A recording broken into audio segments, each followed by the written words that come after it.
Hello students, आज हम आप लोगों को transport of water in plants के बारे में बताएंगे। आप लोग जानते हैं कि जाइलम में 4 एलिमेंट्स पाए जाते हैं: ट्रैचीड्स, वेसल्स, जाइलम पैरेन्काइमा और जाइलम स्क्लेरेन्काइमा, जिसको जाइलम फाइबर भी कहते हैं। उसमें से जो ट्रैचीड्स और वेसल्स होती हैं वही मेनली वाटर और मिनरल का कंडक्शन करती हैं। ठीक है, अगर हम लोग ये चीज़ को देखें तो प्लांट में स्टेम है, रूट है और यहाँ पर ब्रांच में लीव्स हम लोग सोच सकते हैं, लीव्स है। तो रूट जाइलम की ट्रैचीड और वेसल्स, स्टेम जाइलम की ट्रैचीड और वेसल्स और लीफ जाइलम की ट्रैचीड और वेसल्स एक दूसरे के साथ इंटर कनेक्टेड होकर के वाटर कंडक्टिंग चैनल बनाती हैं, जिसके द्वारा वाटर यहाँ से यानी रूट से होता हुआ लीफ तक जाता है। ठीक है, अब इसमें इस चीज़ को हम लोग लिखते भी चलें तो ज़्यादा ठीक होगा। तो in xylem tissue the vessels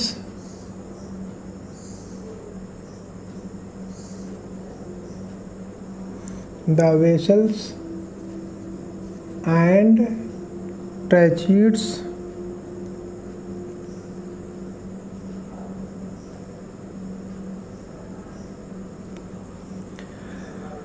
of roots,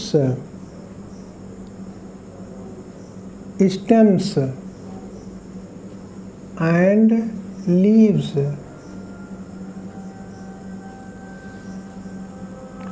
are interconnected.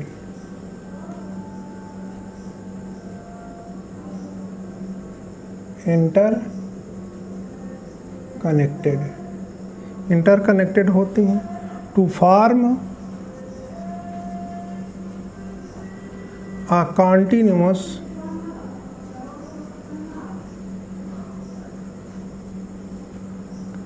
system of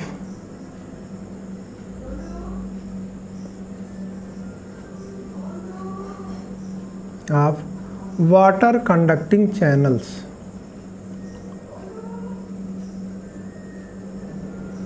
Water conducting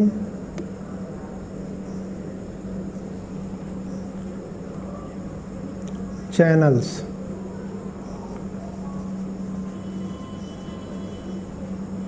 channels बनाती हूँ। ठीक है, और अगर हम देखें कि रूट पर अगर देखें कि तो रूट जानते हैं सॉइल के कांटेक्ट में रहते हैं। रूट की जो सेल्स होती हैं वो सॉइल की कांटेक्ट में रहती हैं और रूट की सेल्स एक्टिवली का मतलब by utilisation of energy minerals या आयंस का इनटेक करती हैं। जैसे यही आप देख लीजिए, ये रूट है, ठीक है, ये रूट हेयर है, यहाँ पर सॉइल के पार्टिकल्स हैं, यहाँ मिनरल होंगी। तो एक्टिव ट्रांसपोर्ट यानी बाय यूटिलाइजेशन ऑफ एनर्जी यहाँ पर सॉइल में प्रेजेंट आयन रूट या रूट हेयर में जाते हैं, एक्टिव ट्रांसपोर्ट। और जब यहाँ पर आयंस आ जाएंगे तो आयंस आ जाने से यहाँ पर आयन का कंसंट्रेशन ज़्यादा हो जाता है, सॉइल में आयन का कंसंट्रेशन कम हो जाता है। तो जानते हैं जहाँ आयन का कंसंट्रेशन ज़्यादा होता है वाटर उधर ही जाते हैं।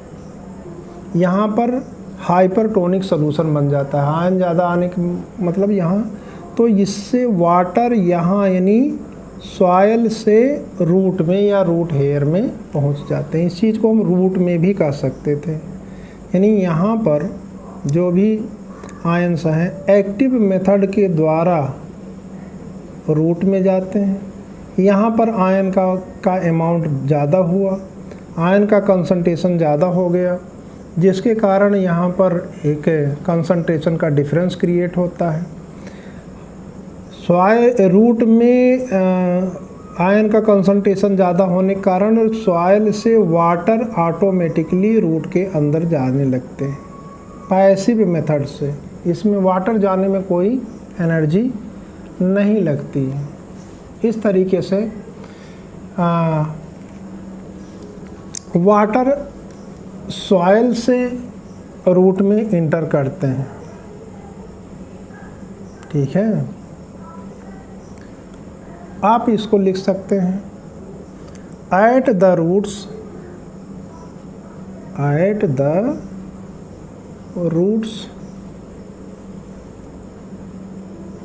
cells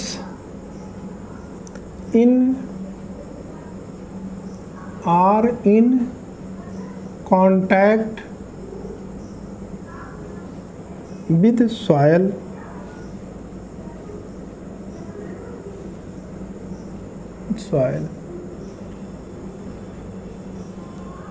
these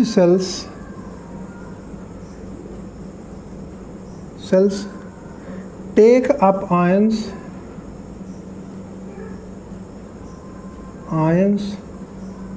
from the soil actively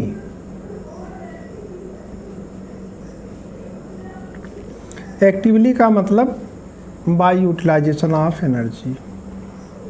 ठीक है, दिस क्रिएट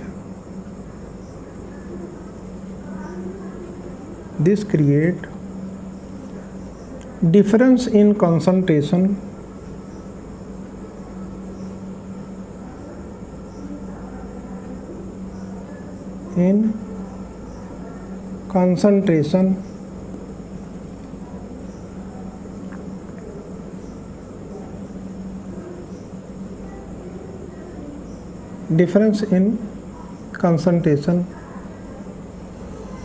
of ions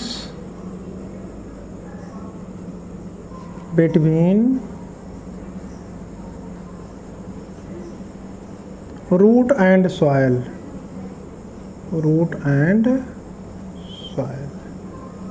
ये होता है जब होता है। अब इसके बाद क्या होगा उसको हम लोग देखेंगे।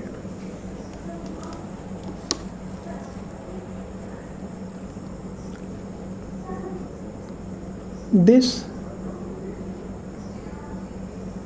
difference in concentration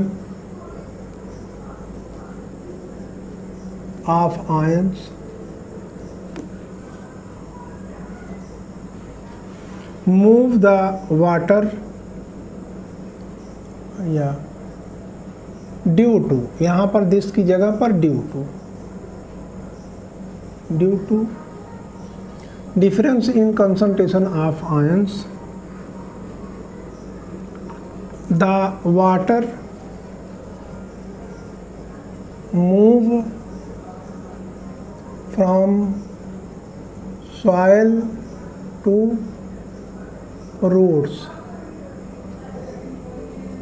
root. इसका मतलब यहाँ पर देखिए एक्टिव ट्रांसपोर्ट मेथड के द्वारा आयन हमेशा ही जाते रहते हैं, तो हमेशा ही कंसंट्रेशन का डिफरेंस बना रहेगा और हमेशा ही हमेशा ही सॉयल से रूट में वाटर जाते रहते हैं। ठीक है, तो दिस मीन्स दैट आप कह सकते हैं दिस मीन्स या it means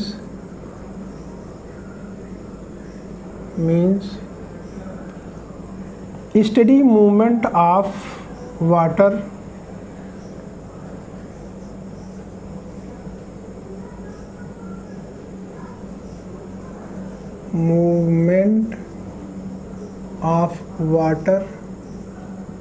occur in the root,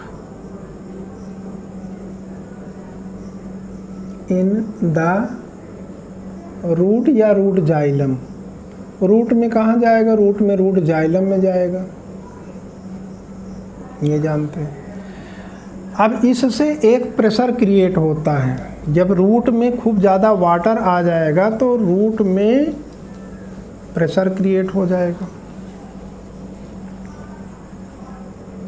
this water, ये एनसीईआरटी में रूट प्रेशर का जिक्र नहीं किया गया, लेकिन हम आपको बता दे रहे हैं, ठीक है। दिस वाटर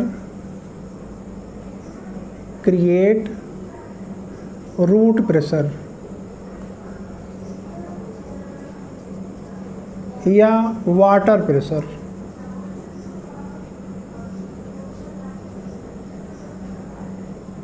ये वाटर प्रेशर होता है, ठीक है। और it push the water upward, ये वाटर को अपवर्ड भेजता है। लेकिन यह रूट प्रेशर इतना, यानी बहुत हाइट तक वाटर को नहीं भेज पाता है, ठीक है। और ये रात में, नाइट में काम करता है ज़्यादा। वाटर का ट्रांसपोर्ट जो नाइट में होता है उसमें रूट प्रेशर का अहम रोल होता है। और इसके बाद हम लोग यह देखते हैं कि दूसरा एक सिस्टम होता है, आप जानते होंगे, ट्रांसपिरेशन। ट्रांसपिरेशन का मतलब रूट का जो एरियल प्लांट का जो एरियल पार्ट होता है, जिसमें लीव्स आती हैं, स्टेम आता है, तो एरियल पार्ट ऑफ प्लांट से वाटर का वेपर में कन्वर्ट होकर के लॉस होना ही कहा जाता है ट्रांसपिरेशन। ट्रांसपिरेशन की डिफिनेशन हम लिख दे रहे हैं।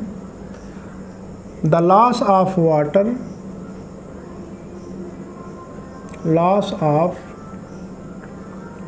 water in the form of vapor from aerial part of plant,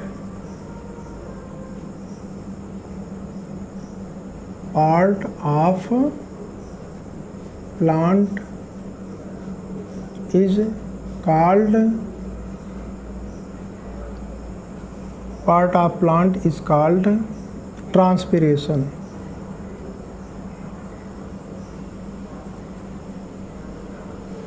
और इम्पोर्टेंस ऑफ ट्रांसपिरेशन भी देख लें। ट्रांसपिरेशन किस में मदद करता है?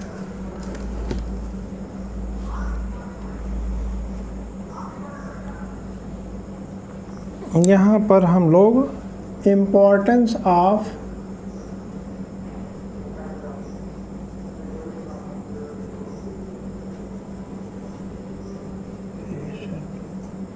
ट्रांसपिरेशन का जो इम्पोर्टेंस होता है उसमें पहला तो यही होता है, it help in absorption and upward movement of water and mineral. It help in absorption and upward movement of water and minerals। ये ड्यूरिंग डे टाइम की बात हो रही है, ठीक है। From roots to leaves, from roots to leaves, root से leave तक होता है। और इसका दूसरा काम होता है ये प्लांट के टेम्परेचर को रेगुलेशन में मदद करता है। Number 2, it helps in temperature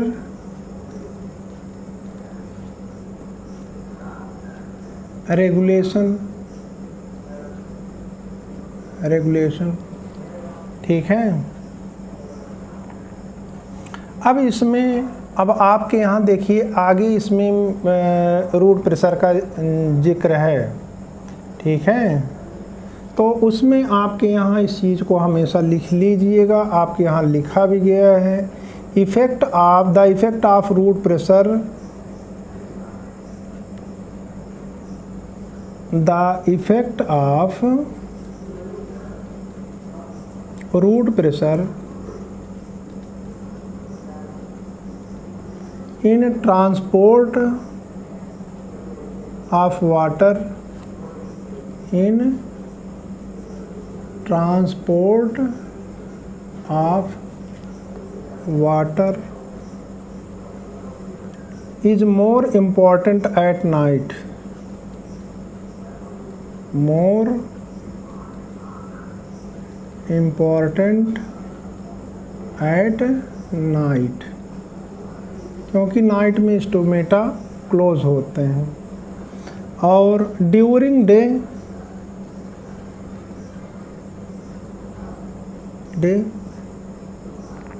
when stomata are open,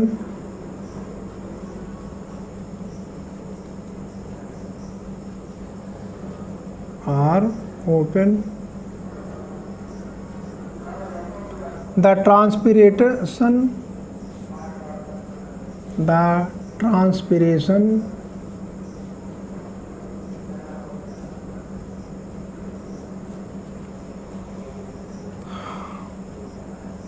pull, transpiration pull कहना, ट्रांसपिरेशन पुल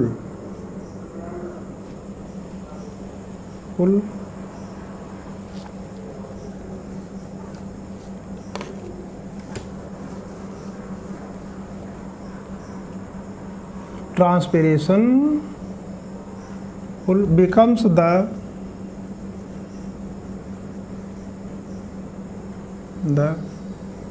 major driving force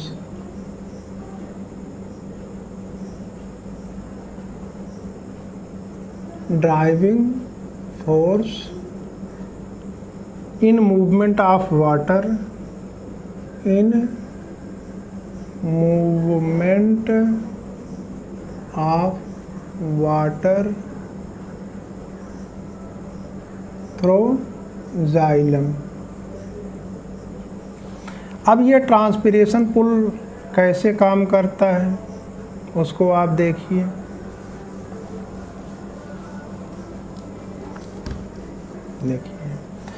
जैसे यहाँ पर हम लोग देखें कि स्टेम का जाइलम होगा, स्टेम के जाइलम से रूट का जाइलम, इससे लीफ का जाइलम, ये सब इंटरकनेक्टेड हैं।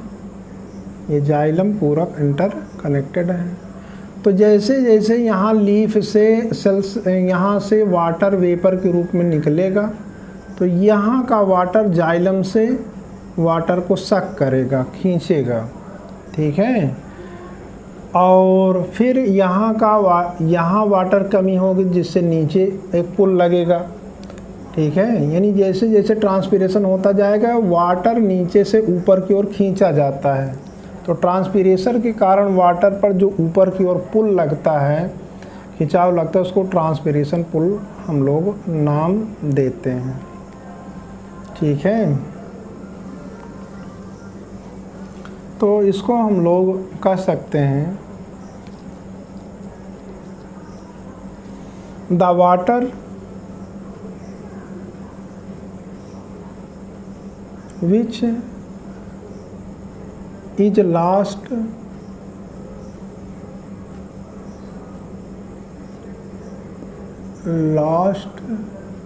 through transpiration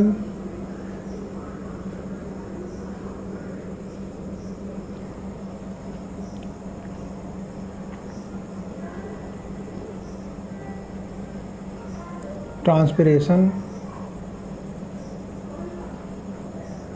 create a suction,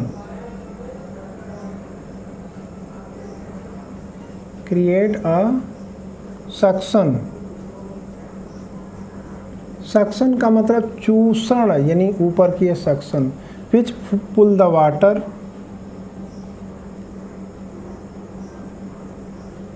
pull the water